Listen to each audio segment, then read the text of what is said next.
Bom dia, bom dia! Tudo bom com vocês? Por aqui tudo jóia? Bem-vindos a mais um vídeo aqui no canal Dani Delanos. Mais uma historinha aqui no nosso quadro Mundo Gringo. Tá chegando agora, se inscreve, deixa seu joinha, deixa seu comentário. Oi, Dani. O YouTube não entende que quando você comenta, você está interagindo com o vídeo, então você gostou do vídeo, assim ele passa a te entregar nossos vídeos. Mas se ele não te entregar de segunda a sexta, 8 horas da manhã, horário de Brasília, tem vídeo aqui no canal. Ou me segue lá no Instagram, @DaniDelanos, que quando tem vídeo eu já posto lá também pra vocês, tá bom? Sempre deixo o link lá. Bom, vamos lá, a história de hoje. Ai, meu Deus, meu pé. Gente, a história de hoje é de um rapaz.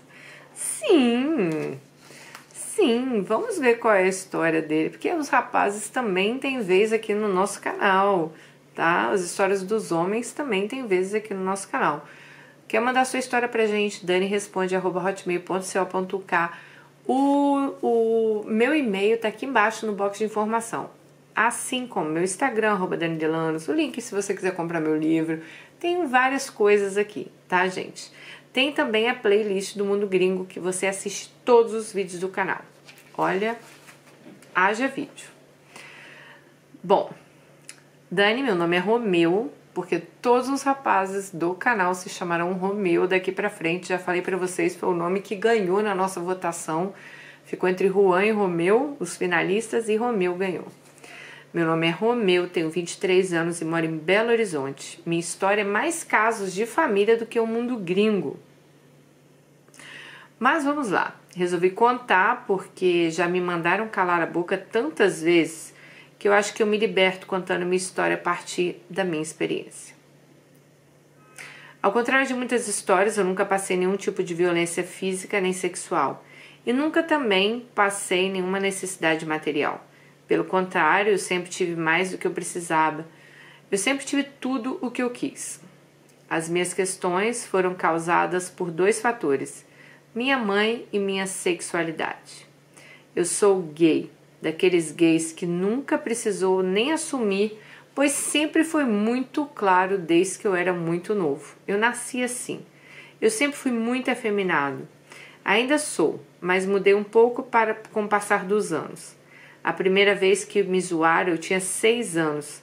Eu lembro perfeitamente e lembro também que eu nem sabia o que significava aquilo que aqueles meninos me chamavam, mas pela reação de quem ouviu e o jeito que as palavras foram ditas, eu entendi na hora que era uma coisa negativa.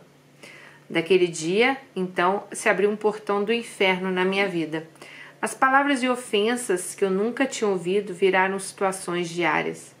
Duas coisas que eu percebi primeiro era que as pessoas sempre voltavam a culpa para mim, as coisas que eu gostava ou o jeito que eu me portava. Como se isso justificasse o preconceito. Bom, segundo, ninguém me apoiava. Uma vez um colega fez uma piadinha dentro da sala e a professora fez vista grossa. Eu entendi que eu teria que me defender. Em casa não tinha como contar, porque o meu jeito era sempre usado como justificativa para a perseguição que eu sofria. Detalhe, Dani, eu tenho 2 tios gays. A minha mãe, depois de me ter, se descobriu lésbica. Apesar disso, as dificuldades e as questões que eu passava nunca foram validadas por ela e nem reconhecida. O jeito era me defender sozinho. Quero deixar bem claro que não sou vítima e nunca fui. Sempre soube me defender para pagar na mesma moeda. Palavras machucam, então quando alguém tentava me machucar com as palavras deles, né?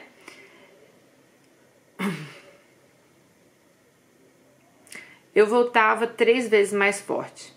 Eu não acho isso certo, eu não sou essa pessoa, mas eu fiz o que precisava para me defender. Já que as pessoas pareciam ouvir que... Então, claro, né, gente? Alguém te ataca, você vai se defender, né? Bom, quantas vezes me disseram: quem fala o que quer, ouve o que não quer. Uma palavra dói mais do que um tapa. Todo mundo merece respeito. Ditado que hoje em dia reconheço serem verdadeiros. mas nunca valeram para ninguém mais além de mim. Durante anos da minha vida eu sentia que eu não era tratado da mesma maneira que as outras pessoas. Eu nunca entendi por quê. Afinal, eu não merecia respeito? Só agora, na terapia, eu entendi que isso foi fruto de preconceito.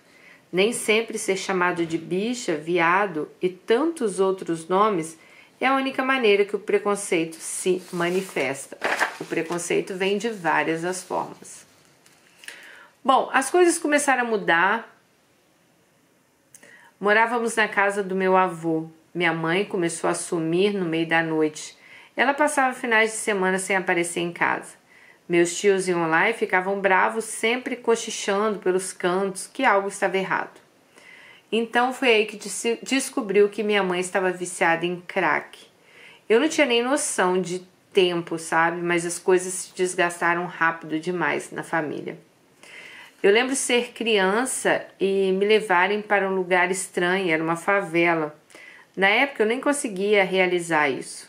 Mas hoje eu sei que Deus sempre esteve presente do meu lado, porque nunca nada me aconteceu. Então a mãe se viciou em crack, levava ele com ela, né? E ele lembra desses flashes.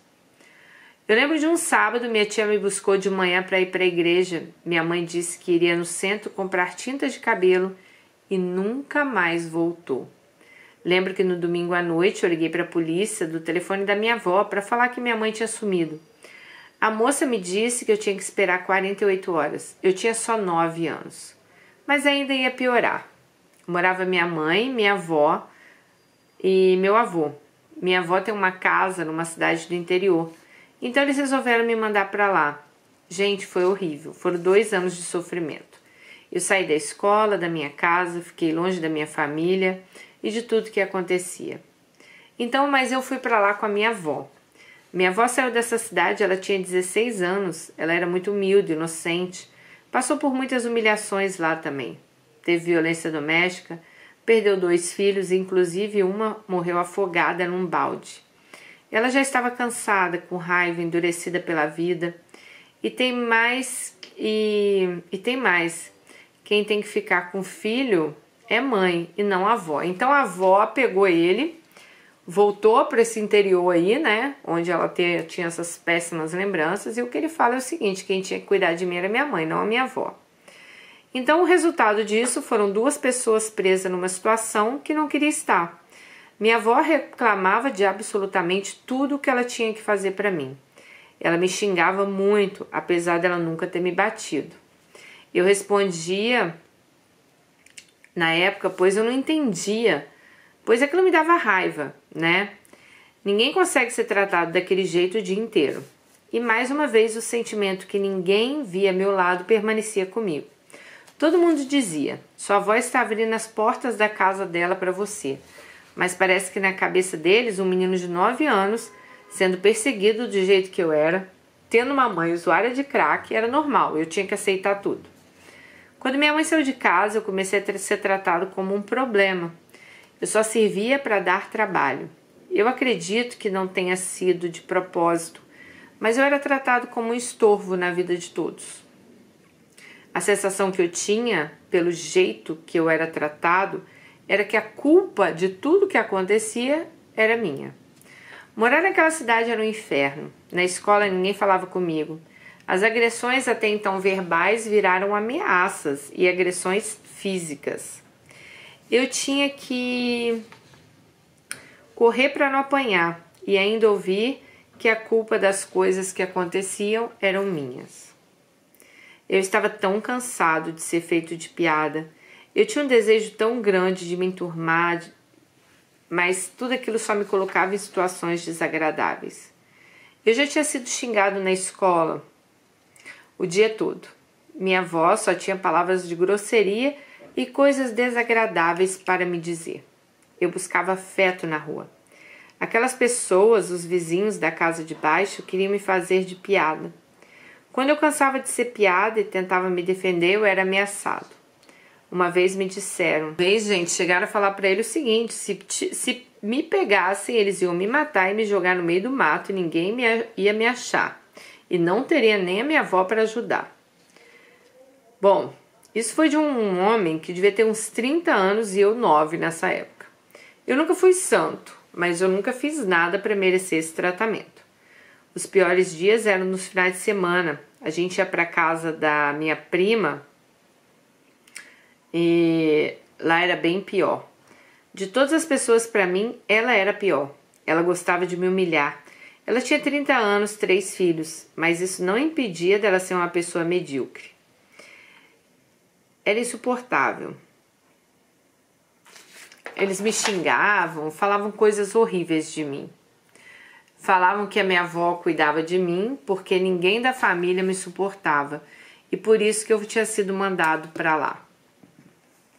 Então, gente, imagina um menino de 9 anos, ele falou que tinha que ouvir coisas tipo: ninguém da família te suporta, por isso que você foi mandado para cá, ninguém quer você.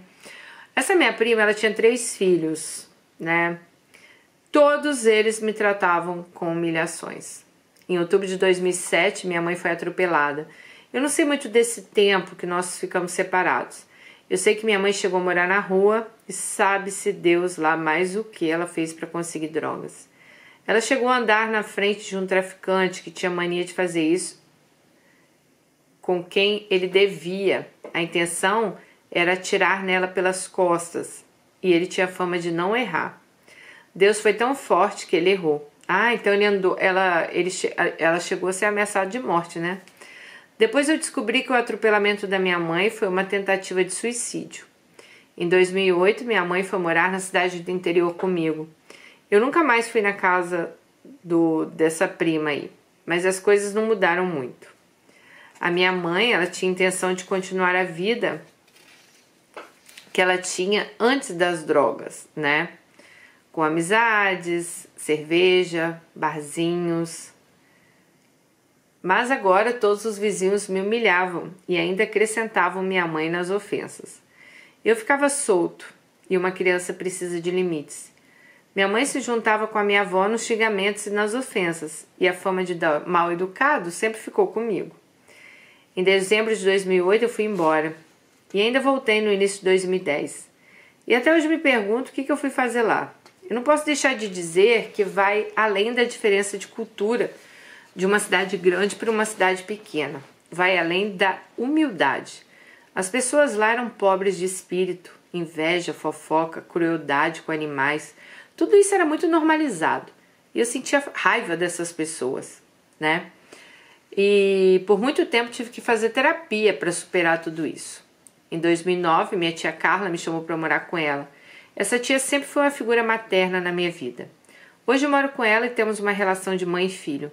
Mas eu acredito que minha tia, assim como a minha família, estavam calejados do comportamento da minha mãe. E com isso eu acabei dando muito trabalho também na infância. Bom, eu sempre fui criticado pela minha família.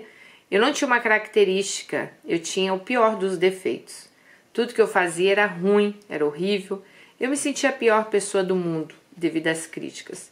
Eu amo minha tia, mas ela é uma pessoa que, como todos, tem suas questões. Mas eu não entendo o porquê dela me levar para morar com ela até hoje.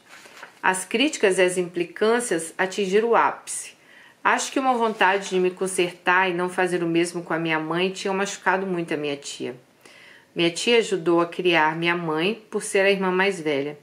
Sei que muitas vezes minha mãe feriu minha tia e minha tia sempre esteve lá para ajudá-la. Hoje eu entendo isso, mas com 10 e 11 anos era difícil, né? Eu sempre fui respondão. Hoje em dia até me envergonho, sabe? Mas sempre me cobraram carinho e respeito.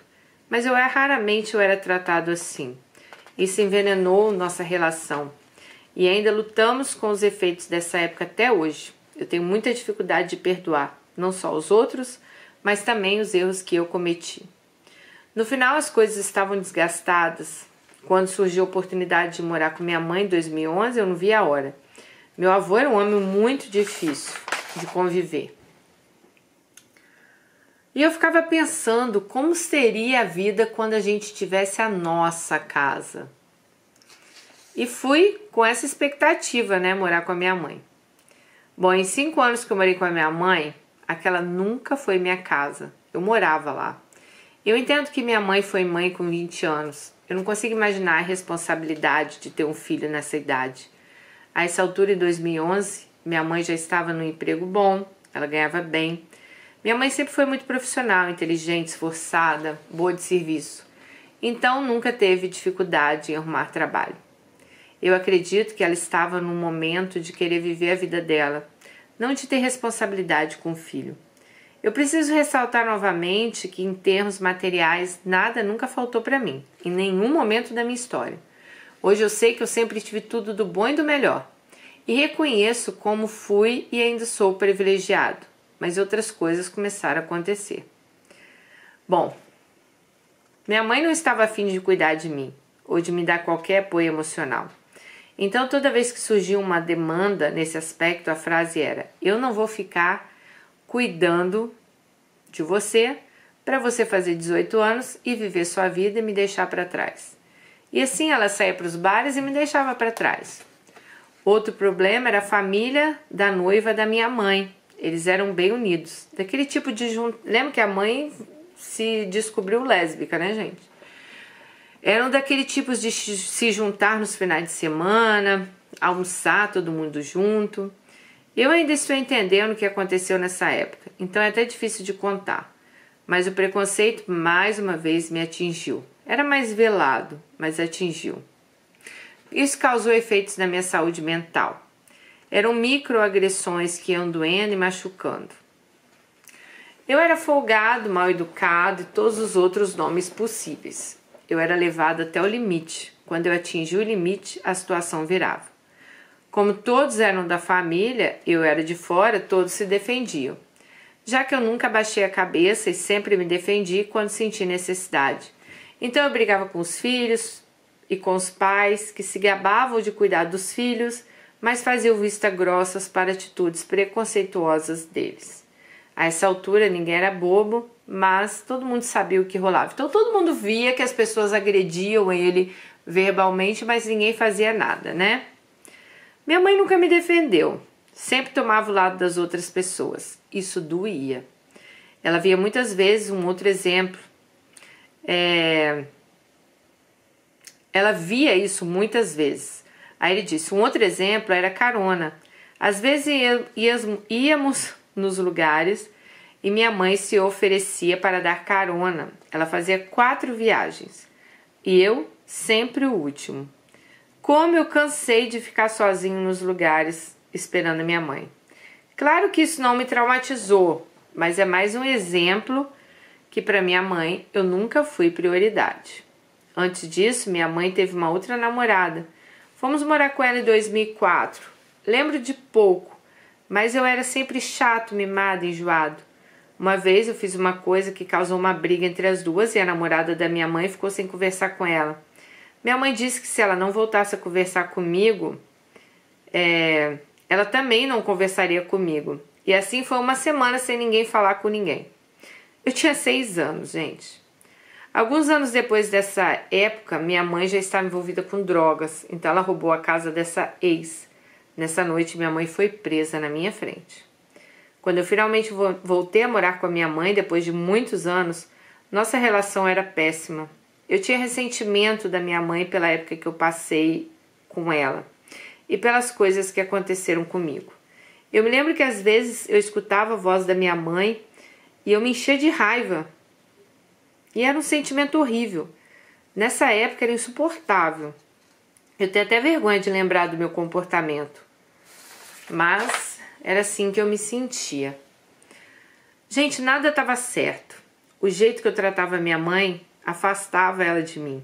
E a raiva que eu ainda sentia dela não me deixava amá-la e nem tratá-la da maneira como eu deveria.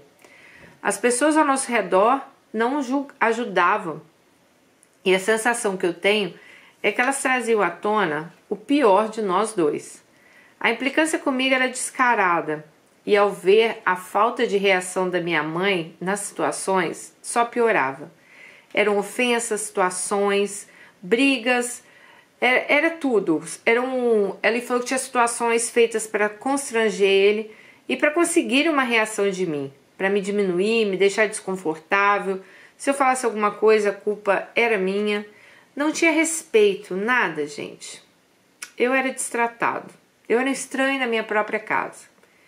Em 2013, quando mudamos, dessa vez para mais perto de uma outra parte da família, minha mãe já tinha morado lá, então tinha tido problemas e ela não queria voltar, mas voltamos. Minha mãe foi contrariada e a infelicidade dela refletiu no comportamento da casa. Se antes ela me tratava e tratava a companheira dela mal, as coisas pioraram. O engraçado é que ninguém via a família da companheira dela. Eles só viam o tratamento que eu tinha com as pessoas. Ninguém enxergava nada. Os vícios lá dominavam. A companheira da minha mãe era alcoólatra. Elas fumavam muito. E para completar, elas passavam o dia jogando no computador. O relacionamento das duas era tóxico. Tinha muitos abusos verbais. Tudo isso não processado começou a me fazer muito mal. Eu só me lembro de sentir e agir e não entender. Acabei ficando próximo de um casal da família da companheira da minha mãe. Minha carência era tanta e eles supriram essas necessidades. Minha mãe chegou a ficar até com ciúmes nessa época. Então ela começou a me tratar pior ainda, o que me afastou ainda mais. O engraçado é que muita gente reconhecia que a minha mãe estava sentindo na época, pois a minha mãe estava com ciúmes, que eu estava muito apegada a esse casal. Mas ninguém via por que eu estava apegada a esse casal, pois do jeito que eu era tratado. Em 2015, no segundo ano do ensino médio, eu estava chegando no meu limite, mas eu não sabia. O relacionamento da minha mãe estava em ruínas, e desde que eu fui morar com minha mãe, a prioridade era o relacionamento dela. Então, a essa altura, era como se eu não existisse. Eu era extremamente maltratado. Meu relacionamento com a companheira da minha mãe estava péssimo. Era como se eu não existisse naquela casa. Eu me sentia injustiçado, sozinho. Tudo aquilo estava demais para mim. Minha fuga dessas coisas foi a bebida e amizades que eu depositei muita confiança. Acabei sendo traído por essas amizades. Eu ainda tive minha primeira decepção amorosa, com 16 anos. Ai, gente, me doeu tanto. Eu não comia, eu não dormia, eu me sentia um morto por dentro. Nem música, uma das minhas grandes paixões, eu queria ouvir. Eu só queria que os dias passassem logo. E eu me prometi que eu não teria um outro ano como aquele. Minha confiança e minha alegria tinham ido embora. Comecei a ter ataques de pânico. E mesmo com tudo que tinha acontecido antes, eu cresci. Chegou uma hora que eu parei de buscar fuga para os meus problemas. Comecei a encará-los. Meu mundo caiu. Nada tinha aquela ingenuidade infantil mais. Eu tinha atingido meu limite. Eu comecei a ver tudo com outros olhos. Eu não queria nada mais daquilo para minha vida e eu sabia que era hora de mudar. A única coisa boa desse ano foi meu primeiro emprego. Em 2016, eu precisava sair da escola. Minha mãe percebeu que as pessoas que costumavam ir em casa nunca mais foram. As pessoas começaram a alertá-la sobre mim, que algo estava errado comigo. Mesmo assim, quando precisei dela para assinar minha transferência, ela me tratou tão mal, com tanto descaso e deboche, que eu não aguentei mais. Pedi então para voltar a morar com a minha tia Carla. Eu várias vezes tinha tentado conversar com a minha mãe sobre o nosso relacionamento. Até que teve um dia que eu entendi que minha mãe não se portava comigo. No dia que eu sentei para conversar a última vez com a minha mãe, ela nem tirou os olhos do computador. Precisou alguém de fora vir alertar sobre estar me perdendo e ela esboçar alguma atitude. Ela me tratou bem no restante do tempo que eu estava lá, mas minha decisão tinha sido tomada. Nesse tempo, o comportamento da minha mãe tinha piorado muito. Ela estava mais estressada e agressiva. Não existia mais respeito em nenhuma das relações dela e as pessoas já tinham começado a se afastar. Na casa da minha tia, minha vida começou a mudar, o ambiente era diferente. Não falei muito da minha tia, da minha prima e do meu tio, mas eles foram a minha família. Uma vez que crescemos e a implicância passou, nossa dinâmica mudou completamente. Mesmo antes com as críticas, o apoio sempre esteve lá. Sem eles, eu não era e não seria o homem que eu sou hoje. Minha mente ainda estava naquele momento horrível do passado. Foi difícil, fiquei para baixo. Eu tinha uma amiga, eu só saía para a escola, para o trabalho. Eu não me sentia eu mesmo, eu tinha raiva, eu tinha ódio, eu tinha ressentimento da minha vida. Eu fiquei chato, às vezes eu surtava. Eu tratava mal minha tia e as pessoas da casa. Virei aquela pessoa que ninguém podia nem olhar. Em setembro daquele ano, eu arrumei um novo emprego e no segundo semestre minha vida estava diferente. Meu tio e minha tia me introduziram ao controle financeiro, que realizo através de uma planilha de Excel. Isso mudou minha vida. Entre erros e acertos, eu fui trabalhando, crescendo, aprendendo, mudando. Nunca mais eu fui o mesmo. A parte de que era espontânea e divertida, a parte da minha vida que era espontânea e divertida e que eu gostava das pessoas morreu. Eu tenho dificuldade de me relacionar. Eu adoro ficar sozinho.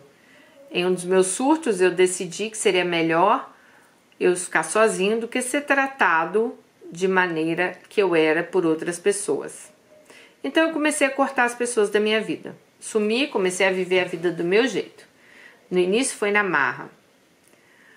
Bom, hoje minha relação é completamente diferente de quando eu era criança. Paralelamente a isso, eu tinha uma verdade acontecendo, algo que nós não queríamos acreditar. Minha mãe tinha voltado a usar crack. Minha vida tinha saído daquilo de ruim, mas a dela não. Eu propositalmente me afastei dela para preservar minha saúde mental. Era mais fácil eu acreditar que ela estava bem. Em 2018, chegamos no momento que não tinha como fingir.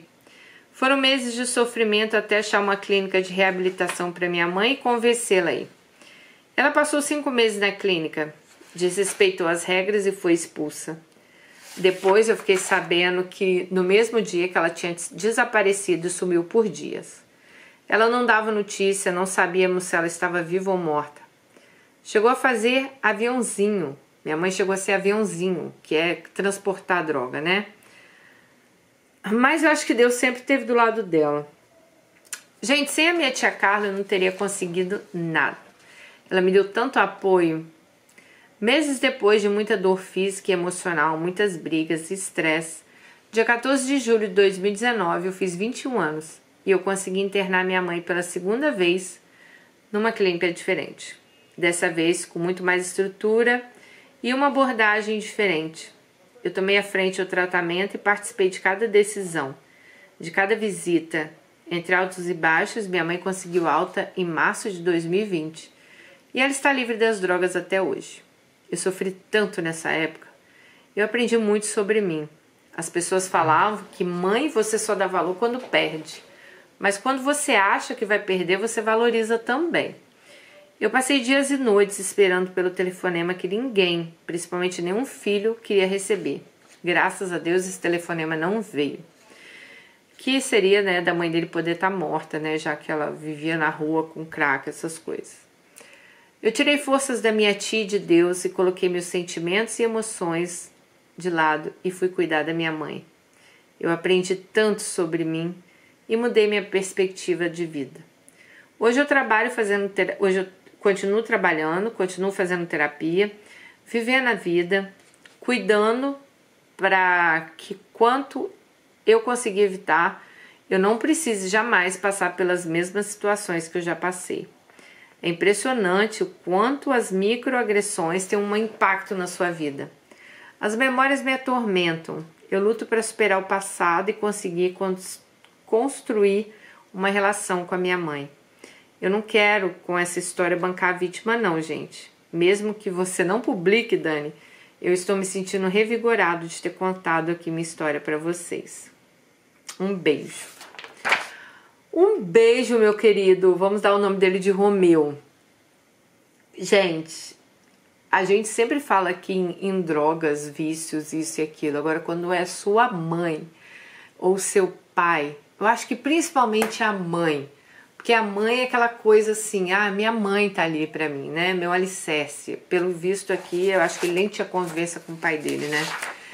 E aquela pessoa que é todo o seu alicerce, aquela pessoa que tá ali para te dar o exemplo, que supostamente, né, seria a pessoa que vai cuidar de você entra nesse fundo desse poço, deve ser muito difícil, né? Porque já é difícil, imagina, eu já contei a vocês que na minha família tivemos problemas também com droga. Então você imagina vocês, já é difícil para a família que tá ali em volta. Imagina quando você tem um filho e seu filho tá ali participando daquilo tudo. Você vê sua mãe indo pra rua, igual ele falou, quantas vezes ele esperou uma notícia que graças a Deus nunca chegou. E essa coisa que ele fala dos microagressões, né? Que são coisas, gente, que vai vindo de pouquinho, pouquinho, e realmente dá um impacto na sua vida. E quando a gente se importa demais com o que as pessoas falam, qualquer coisa impacta a nossa vida, sabe? Por exemplo, eu trabalho com a internet. Se eu não estiver bem psicologicamente, eu acho que eu nem viria para a internet. Porque aqui tem várias microagressões. Às vezes, as pessoas, até querendo parecer boas, elas te agridem, entendeu? E se você não estiver muito forte na sua cabeça, isso vai afetar a sua vida, né? Sabe aquela música do Chico César? Deus te proteja de mim e da bondade de gente.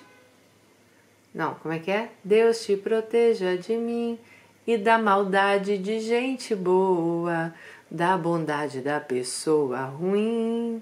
Deus me governe e guarde, ilumine Zé assim. Porque tem muita maldade de gente boa. Então aqui a gente viu isso, era a família dele que queria estar ali. Por isso que ele fala das microagressões. É aquelas pessoas que por trás, né, iam no ponto fraco dele, sabiam qual era o ponto fraco dele. E, gente, ele era uma criança de 9 anos, né?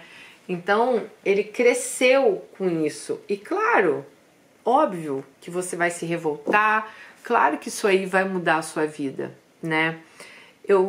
Cara, eu fico pensando quanta coisa vocês passam, sabe? Não vocês, né? Pessoas que vêm aqui e escrevem pra gente.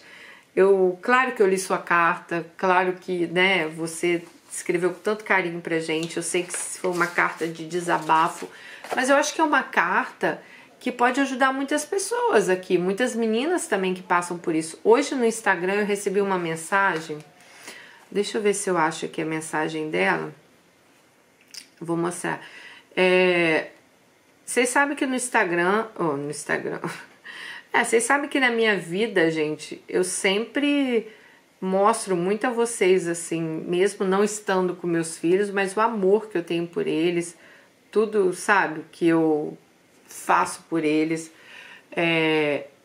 Na minha vida não tem nada mais importante que os meus filhos, né? É aquele amor de mãe mesmo, é aquele amor que, com certeza, né, eu tenho por eles. Eu recebi hoje aqui uma mensagem que eu não vou falar o nome dela, mas ela fala assim: Dani, obrigado por você. Obrigado pelo seu conteúdo de 2021. Você me fortaleceu tanto com as histórias de superação.